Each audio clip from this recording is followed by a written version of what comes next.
Singapore పర్యటనలో ఉన్న ఆంధ్రప్రదేశ్ మంత్రులు అక్కడి విదేశీ వ్యవహారాలు, వాణిజ్య పరిశ్రమల శాఖ మంత్రి గన్సియో హువాంగ్ తోటి కీలక భేటీ నిర్వహించారు. సింగపూర్లోని భారత హైకమిషన్ సమక్షంలో జరిగిన ఈ సమావేశంలో మంత్రులు నారాయణ, బీసీ జానకిరెడ్డి, అనిత, అచ్చెన్నాయుడు, సత్యకుమార్, అనగాని సత్యప్రసాద్ పాల్గొన్నారు.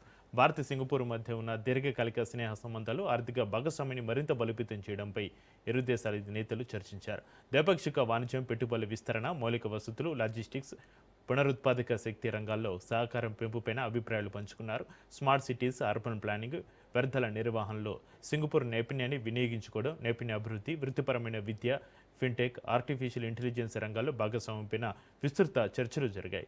సింగపూర్ నగర అభివృద్ధి నమూనాలపైన శిక్షణ ఇవ్వడానికి ఆ దేశ ప్రభుత్వం ముందుకొచ్చినట్లుగా తెలిపారు. ఈ సమావేశం సానుకూల వాతావరణంలో జరిగిందని, భవిష్యత్తులో భారత్ సింగపూర్ సంబంధాలు మరింత బలపడతాయని ఇరు దేశాల ప్రతినిధులు విశ్వాసం వ్యక్తం చేశారు.